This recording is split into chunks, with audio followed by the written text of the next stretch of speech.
이게 다 고름이고 진물이네, 전부 다. 아유, 어마어마하네, 어마어마해. 오한진 박사님이 안타까워하는 이유. 닥터우의 진료실로 살해자의 아내가 보내온 충격적인 사진 때문인데요. 살해자를 직접 찾아가 만나보니 그의 상태는 사진보다 훨씬 심각했습니다. 네. 3년이 넘었죠. 지금 아픈 지가. 이제 여기 다리를 팔도 해가지고 그런 데는 흔적이 다 있잖아요.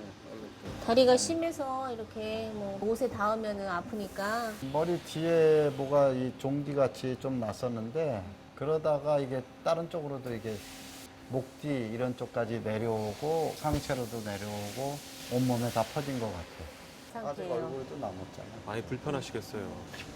이런 데 빨간이. 옆에서 보는 저도 저기 한데 당사자 얼마나 심하겠어요.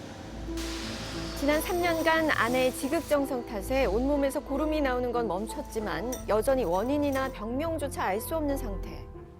각종 연고, 보습제 뭐 이거 먹는 약. 뭐 안 다녀본 데가 없어요. 그냥 소문 듣고 유명하다는 데는 전라도 강주, 전주, 또 어디야 서울, 저쪽에 용인, 아마 전국을 다 돌아다녔어요. 처음에는 건선 진단을 받았지만 상태가 호전되지 않자 이 바늘로 고름을 빼는 충격적인 행동을 하는 김종규 씨. 상처가 계속 덧나는 바람에 피부 상태는 점점 심각해져 가고 있습니다.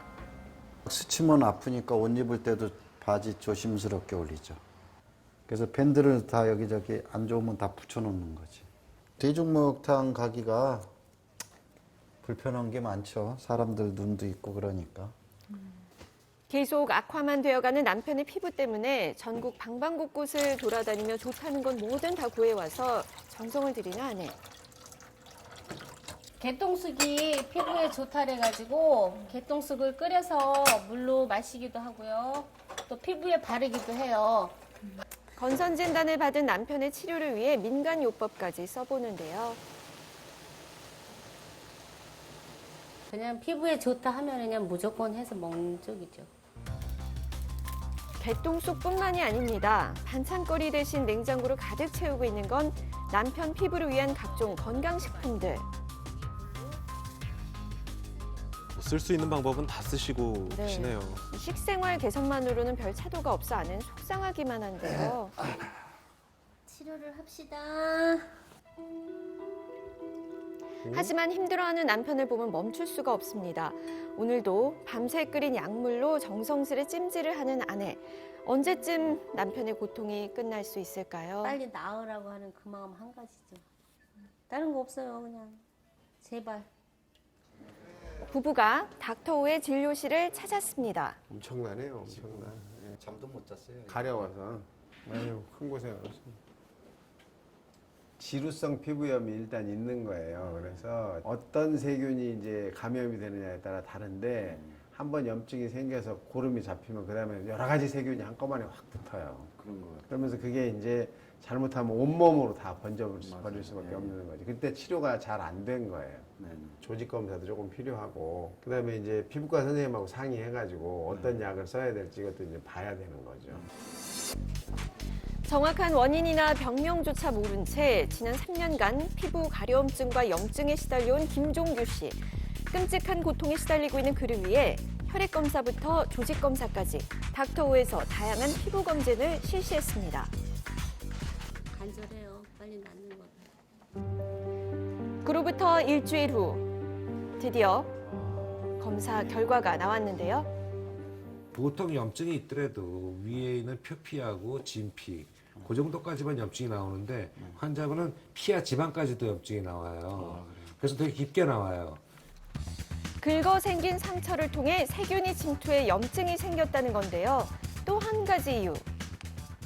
이쑤시개로 쥐어 뜯고 파고 한 거가 긁어서 더 부스러를 만들 가능성이 커요. 절대로 하면 안 되는 거예요. 그거는 고름 피부증이라고 해서 피부에 염증이 있는 거예요. 그것이 세균 감염이든 진균 감염이든 그래서 그거가 있는 거고 이제 그거가 잘 치료가 안 되니까 자꾸 퍼진 거가 아닌가 이렇게 생각이 들어요. 그런데 도대체 어디서 세균이 나와 온몸에 염증을 만드는 걸까요? 세균 검사를 했는데 스테필로코커스 아우레스라고 포도산 구균이 나왔어요. 이거는 염증을 일으키는 균이에요. 우리 몸에서 코에 제일 많아요, 저 균이. 그래서 코를 자주 후비면 안 되고 코를 후비면 안 되면 꼭 손을 씻어야 돼요. 저 균은 상주균이에요. 그리고 코에도 좀 뻘개요. 그러니까 코를 후비면 안 돼요. 3년간 건선으로 알고 엉뚱한 방법을 이렇게 안 썼기에 나오거든요, 개선되지 보통 않았던 것. 사람들은. 김종규 그래서 씨는 2주간의 약물 보통은 치료를 0 나와야 처방받았습니다. 되죠. 50 이하 나오거나. 높은 거네요. 그러니까 건선보다는 아토피일 가능성이 더 높다고 봐요. 아토와 건선 차이가 뭐죠? 나 헷갈려서. 아토피하고 건선은 좀 많이 달라요. 건선은 이 이뮤노글로빈 수치가 올라가지 않아요. 두 병이 다 유전적인 소인이 있지만은 건선은 매 대마다 나오지 않아요. 그러니까 아버지가 있다고 해서 아들이 꼭 나타나지 않아요. 건너뛸 수도 있고. 그다음에 건선은 관절염이라든가 딴 거랑 같이 더 동반이 돼요. 근데 아토피는 매 대마다 거의 나와요. 그동안 건선으로 잘못 알고 엉뚱한 방법을 써서 개선이 되지 않았던 건데요. 김종규 씨는 2주간의 약물 치료를 처방받았습니다. 두번 바르는 거예요. 아셨죠? 염증이라든가 피부를 좀 호전시키는 치료를 할 거고 그건 서서히 용량을 줄이면서 재발의 가능성을 좀 없애드릴게요. 많이 달라질 거예요. 저는 네, 3년 동안 고생을 많이 하셨을 것 네. 같아요. 좀 처음부터 병원을 찾아서 제대로 좀 진료를 받았으면 네. 상태가 좋았을 텐데 좀 그러게요. 병을 키운 느낌이 좀 있네요. 맞습니다. 너무나 안타깝죠, 이분은. 네. 처음 봤을 때는 온몸에 퍼진 이 피부염증이 너무 심각해서요. 그냥 누르기만 해도 아픔을 호소할 정도로 염증이 꽉 차 있었어요. 네. 이 고름 피부증의 염증은 보통 표피나 진피 정도에만 생기는데 이분은 너무 오래 방치를 해가지고 염증이 뭐 이 표피, 진피를 뚫고 지방층까지 내려가 있었고요. 아이고. 이런 경우에는 전신 부종이 올 수도 있고 신부전이 올 수도 있고 심할 경우에는 폐혈증까지 이르러서 생명까지 위험해질 수 있거든요. 큰일 날 뻔했습니다. 네. 이 더 늦기 전에 찾아오셨기 때문에 치료가 될 수 있었던 것 같습니다. 네. 고름 피부증 생소한 병명인데 맞아요. 처음 예, 들어봤어요. 자세히 좀 설명해 주시죠. 네, 이 고름 피부증은 예전에는 농피증이라고 불리던 건데요. 피부 염증이 광범위하게 생겨 있는 것을 부르는 병명입니다. 이 김종규 씨의 경우에는 본인 스스로가 이 병을 키웠다고 볼 수 있는데 이 피부 가려움증은 아토피 때문에 시작이 됐지만 모든 아토피 환자가 고름 피부증을 앓는 건 아니거든요. 이 김종규 씨의 코 파는 습관과 이 손에 묻은 포도상 구균이 이 피부에 자꾸 문제를 일으켰고 네. 그 상처로 자꾸 균이 들어가서 곪으면서 염증이 처음에는 시작이 됐지만 네. 이분의 면역력이 많이 떨어져서 염증 반응이 더 심하게 나타난 걸로 생각이 됩니다. 그 상처를 또 소독되지도 않은 이쑤시개 같은 것으로 자꾸 터트리니까 네. 결과적으로 2차, 3차 염증이 계속 퍼져서 온몸으로 염증이 온 것으로 생각이 됩니다. 네. 김종규 씨 같은 경우에 이제 머리에서 생긴 네. 발진이 몸으로 다 번져나간 건데 혹시 이제 다른 사람들에게 전염이 되진 않는지 좀 궁금해하실 네. 것 같아요. 네, 그런 걱정이 좀 되죠. 네. 사실 건강한 사람에게는 전혀 영향을 끼치지는 않습니다. 이 고름 피부증 환자와 접촉하고 같이 음식을 먹어도 전염이 되지는 쉽지 않아요.